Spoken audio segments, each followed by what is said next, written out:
Hello बच्चों, राधे राधे। ये आपकी है नई क्लास 6 की न्यू बुक गणित प्रकाश। इस बार क्लास 6 का जो सिलेबस है वो चेंज हो गया है, तो ये आपकी नई बुक है। ठीक है, तो मैं अब इसके 6 के आपके जो भी चैप्टर्स हैं, फर्स्ट सेकंड थर्ड है, सब इस बुक के अकॉर्डिंग आपको मैं करा दूंगी। जिस बच्चों को नई बुक के न्यू एडिशन के आंसर्स में से पढ़ने हैं तो आप प्लीज़ मेरे चैनल को सब्सक्राइब कर लीजिए। ठीक है, तो ये गणित प्रकाश पहला चैप्टर, इसमें से देखते हैं क्या इम्पॉर्टेंट है। और कई बच्चों को ये बुक मिली भी होंगी, कई बच्चों को अभी तक बुक नहीं मिली होंगी, इसलिए मैं इनके चैप्टर्स आपको पहले से ही करा दे रही हूँ। काफ़ी कुछ लिखा हुआ है बच्चों। चलिए, सबसे पहले आपका क्या चैप्टर है। पहले तो मैं आपको टोटल चैप्टर के बारे में बता रही हूँ। टोटल आपके 10 चैप्टर है।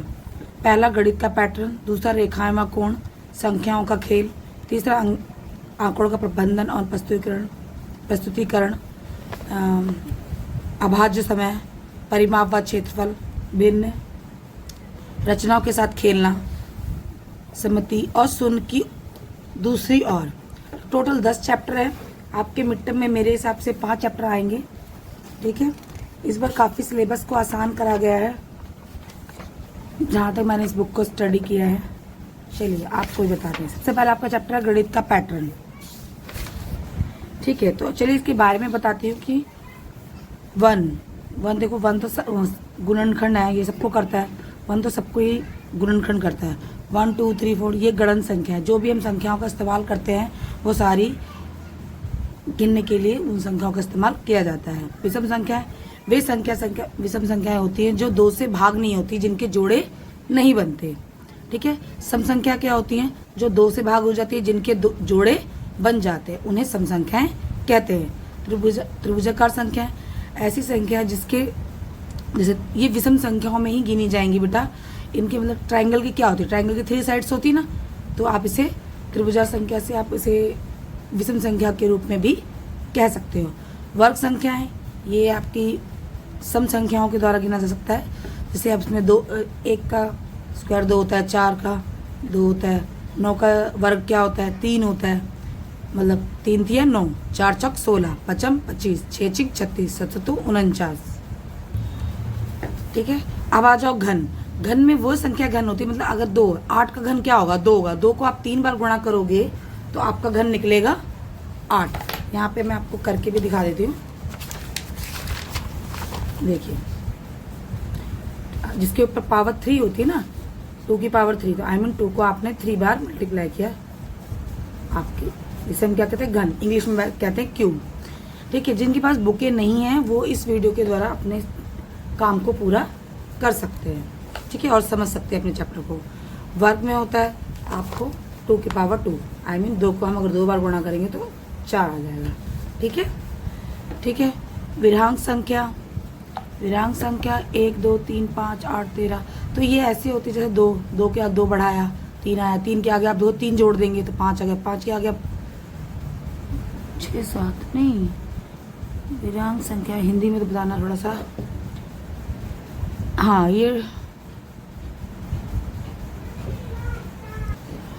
देखिए बच्चों, इसको बहुत ध्यान से समझना है कि विरांक संख्या क्या होती हैं। देखिए, आप देखिए, एक में 1 जोड़ा 2 में इसको 1 को जोड़ दिया 3 में 2 जोड़ दिया 5 में 3 जोड़ दिया 8 में 5 जोड़ दिया 13 में 8 जोड़ दिया 21। तो आपको समझ में आ गया होगा कि क्या विरांक संख्या क्या होती हैं।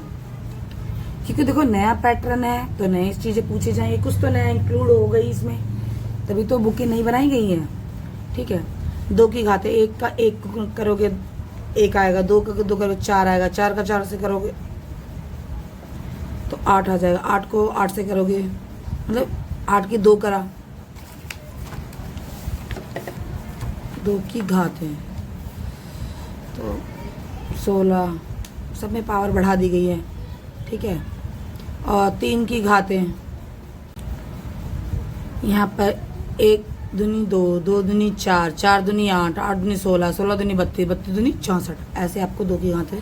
क्या ऐसे 3 की घात है, इसको इससे मल्टीप्लाई किया गया। 1 क्या 3, 3 तिया 9, 9 तिया 27, 27 तिया 81। ठीक है, ऐसे करते करते आपको मतलब इसका ही मल्टीप्लिकेशन बढ़ाएगा। अगर आपको क्वेश्चन 2 की घात से मल्टीप्लाई पूछा जाता, गुणन पूछा जाता, तो आपको ऐसे आंसर करना है।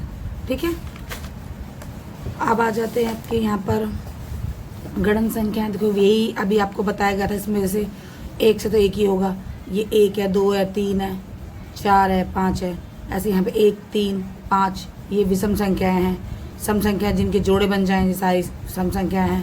जो जैसे त्रिभुजाकार संख्या जिसमें त्रिभुज बनता है, ठीक है, 3 बना, 6 बना, 10 बना, 15 बना, ये विषम संख्या में आपको देखना है, ठीक है बेटा। और पर इसमें एक चीज़ आपको ध्यान रखनी है कि सब संख्या नहीं होंगी इसमें ऐसी, ठीक है।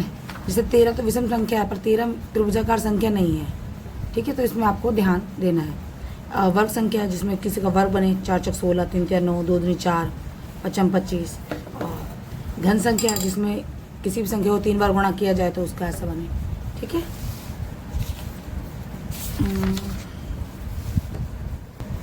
ठीक है, तो स्कूल में ये जो आपके कराया गया है गणित पैटर्न मैंने आपको समझा दिया है, ठीक है। कुछ संख्या को कैसे कहते हैं ये ऑलमोस्ट आपको समझा चुकी हूँ मैं, ठीक है। एक को एक, कितनी बिंदुआं हैं इसमें, 7 है, इसमें आपको काउंट करके लिखना है। कभी कभी संख्या अनुक्रम आश्चर्य तरीकों से एक दूसरे संबंधित कर सकती है। देखिए एक को एक, इसमें आपको जोड़ेंगे 4 आ गया, मतलब आप सबको जोड़ेंगे आप ऐसे 9, 16, 25, ठीक है। बुक से रिलेटेड सारे क्वेश्चन है बेटा। नीचे दिए गए पैटर्न को दिखाया गया कि कैसे किया जा सकता है।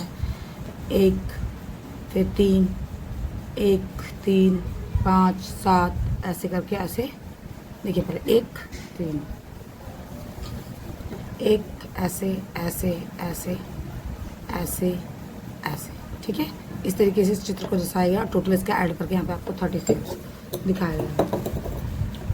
इस पैटर्न पे ध्यान दीजिए। देखिए 1 का 1, अब 2 4 सबको जोड़ दिया 9। तो अब देखिए 1 2 जमा 1 4, फिर 1 2 3, फिर इसके बैक काउंटिंग ली है 2 और 1, फिर इसको जोड़ दिया, ऐड कर दिया, फिर 1 2 3 4, फिर इसको बैक ले लिया गया 16, फिर 1 2 3 5, फिर से बैक ले लिया गया, ठीक है। इस तरीके से किया गया इसे पूरा, ठीक है।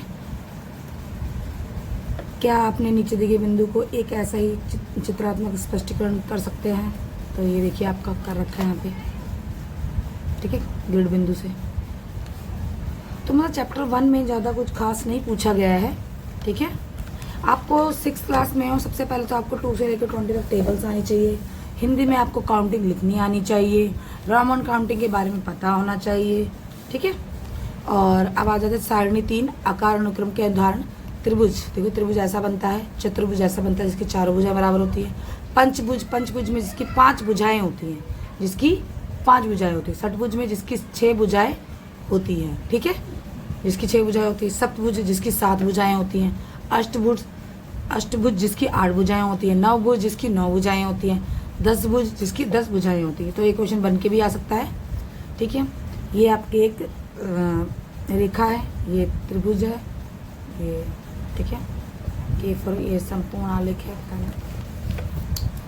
यहाँ पे एक छोटा बॉक्स है, फिर उसका चार करना, फिर इसका ये ढेरित वर्ग है। 1 4 1 2 3 4 5 6 7 8, इसे हम ढेरित वर्ग भी कहते हैं। देखो न्यू बुक है, थोड़ा सा कंफ्यूजन रहेगा पर कुछ न्यू बुक आसान है, डीपली समझोगे वो। अब एक ये देखिए, ये आपका ढेरित त्रिभुज है। एक त्रिभुज, ऐसे त्रिभुज, ऐसे त्रिभुज, यहाँ पे आपको तो ढेरित त्रिभुज क्या होता है, ढेरित वर्ग क्या होता है, आप इसको यहाँ पे आपको देखा समझा। अब आ जाते हैं कोच हिमांक। ये देखिए बुक में आपके सारे समबाहुभुज, जिनकी समबाहुभुज का मतलब क्या होता है आपको पता होगा, जिसमें सारी भुजाएं बराबर होती हैं। किसी भी त्रिभुज की, समषटभुज की सारी भुजाएं बराबर होती है। ये संपूर्ण आलेख है, ठीक है। देखिए आप, ये आपका ढेरित वर्ग आपके मैंने भी बताया, ढेरित त्रिभुज बताया। और ये कोच हिमकर्ण, कोच हिमकर्ण, ऐसे फिर ऐसे फिर ऐसे फिर ऐसे फिर ऐसे, ठीक है। ये आपकी न्यू बुक है। देखते हैं यहाँ पे आपका चैप्टर ऑलमोस्ट खत्म हो जाता है। हाँ बच्चों, यहाँ पे आपका चैप्टर खत्म होता है। मैं आशा करती हूँ आपको चैप्टर समझ में आया होगा। जब आपको बुकें नहीं मिलेंगी तो और अच्छे से क्लियर हो जाएगा, ठीक है।